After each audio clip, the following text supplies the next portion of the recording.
Au cours des 2 derniers jours, nous avons discuté des perspectives du mouvement de l'évolution et répondu aux questions telles que qui sommes-nous, pourquoi sommes-nous là, et comment pouvons-nous entrer en contact avec le divin.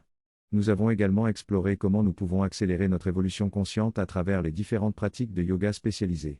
Nous avons constaté que l'évolution est un mouvement inconscient au niveau de la nature, mais peut devenir un mouvement conscient accéléré au niveau individuel. Lorsque plusieurs personnes font cet effort, il peut y avoir un mouvement accéléré collectif, orchestré par la nature elle-même. Nous avons également observé que l'évolution se produit par cycle, avec des périodes d'accélération suivies de phases de repos. Par exemple, tous les environ 64 millions d'années, il y a une extinction massive suivie d'une nouvelle efflorescence de formes de vie. Nous sommes actuellement à l'aube d'une nouvelle phase d'évolution importante. Les changements géologiques, tels que les alternances des pôles magnétiques, indiquent également un changement rapide. Dans le développement humain, nous avons constaté une progression exponentielle, avec le développement des dernières années dépassant celui des siècles passés. Cela suggère que nous sommes à un moment charnière où un changement radical est imminent. La crise actuelle de l'humanité est due au fait que les méthodes traditionnelles de résolution des problèmes ne fonctionnent plus. La pensée rationnelle et logique ne peut pas trouver la vérité et les solutions. Nous devons donc élever notre niveau de conscience vers l'intuition, qui est le moyen pour trouver la vérité. La complexité croissante de la vie rend difficile de discerner la vérité, mais nous devons prendre des décisions rapides dans ce contexte.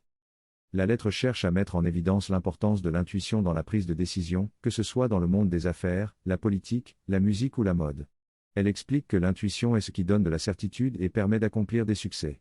L'auteur mentionne une expérience réalisée avec des chefs d'entreprise, montrant que ceux qui utilisaient leur intuition obtenaient de meilleurs résultats. L'intuition est comparée à une force de la nature qui pousse les individus à développer leurs possibilités. L'auteur affirme que si l'on ne devient pas conscient de cette force et que l'on refuse de changer, cela peut entraîner une crise et un sentiment d'impuissance. Il est suggéré de pratiquer le yoga conscient comme moyen de changer et de développer son potentiel. Enfin, l'auteur décrit les 4 étapes de transition dans le développement, en utilisant l'exemple des résolutions du Nouvel An, soulignant que la volonté personnelle seule ne suffit pas pour maintenir un engagement, et que l'utilisation de systèmes peut être utile mais peut aussi emprisonner la vérité. L'auteur explique les différentes étapes du développement, humain et collectif. Il explique que dans la première étape, les gens vivent en fonction de ce qu'on leur dit, sans se poser de questions. Dans la deuxième étape, ils commencent à rechercher un idéal et à vivre pour celui-ci.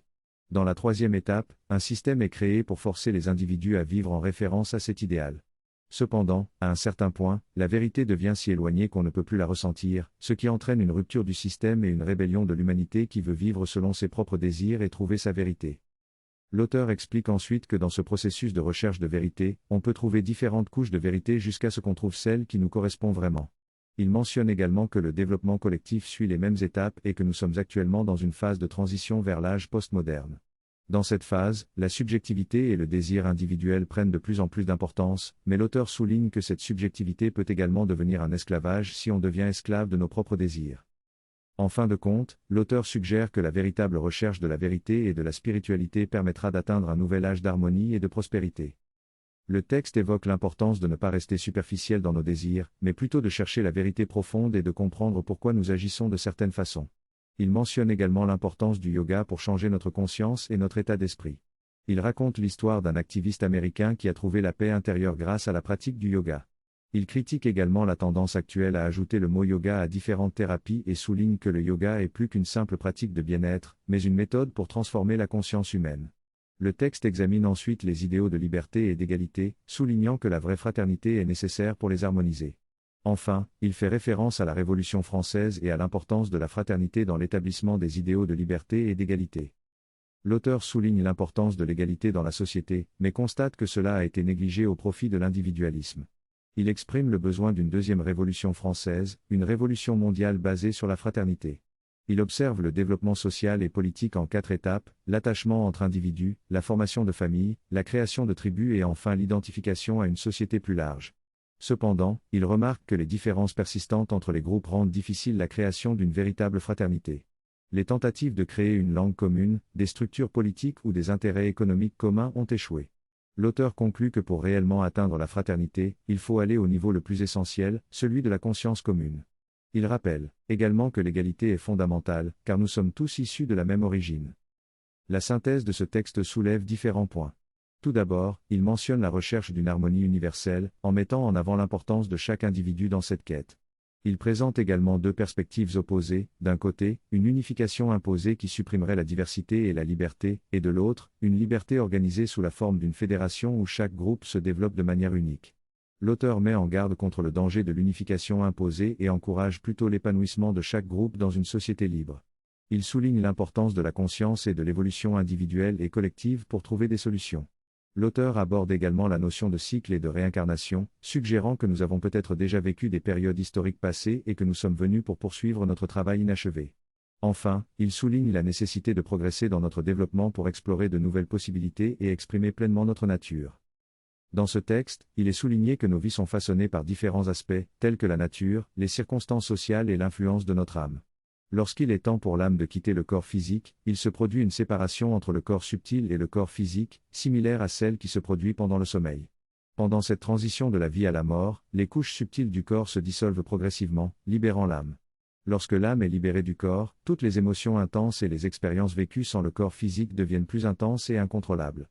Cependant, progressivement, ces couches se dissolvent également, et l'âme absorbe et assimile toutes les expériences vécues afin de se préparer à une nouvelle vie. Le texte parle de la vie nouvelle et du moment où l'on choisit cette vie. Il mentionne également les expériences de mort imminente où les personnes reviennent avec une perspective différente. L'auteur évoque le choix que l'âme fait lorsqu'elle voit tout ce qui a été fait et décide de continuer à vivre pour accomplir quelque chose de plus, malgré les difficultés. Il mentionne également l'importance de se préparer pour la transition après la mort, en se concentrant sur les aspects de croissance de l'âme plutôt que sur les possessions matérielles. L'auteur aborde également l'idée de choisir une vie nouvelle basée sur les aspects de développement de l'âme que l'on a déjà explorés. Il souligne que le développement de la conscience est le seul élément qui reste avec nous dans la vie suivante et peut être utilisé pour notre croissance future. Lorsque l'âme se prépare à une nouvelle vie, elle choisit les aspects les plus utiles pour l'expérience qu'elle souhaite vivre.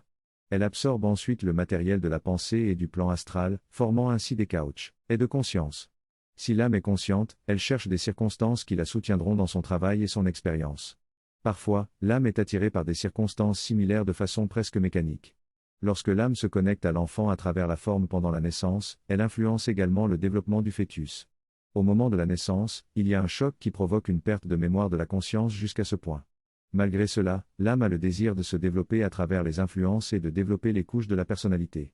L'importance de savoir ce qui est réellement important dans notre vie est soulignée, ainsi que l'importance de commencer dès aujourd'hui à nourrir l'âme et à exprimer l'amour que nous recevons et donnons. En Espagne, personne ne rend compte de mes biens ni de ma situation amoureuse. L'amour est ce qui nous rend compte, c'est à la fois l'amour que nous ressentons et que nous exprimons, et l'amour divin qui nous est donné sans cesse. Le secret de l'amour réside dans l'amour que nous recevons du divin et que nous exprimons dans notre vie. Il est important de ne pas s'identifier faussement avec les circonstances extérieures de notre vie, comme notre nationalité, religion ou position sociale. Il ne faut pas se laisser affecter par des souffrances passées ou des erreurs commises dans d'autres vies.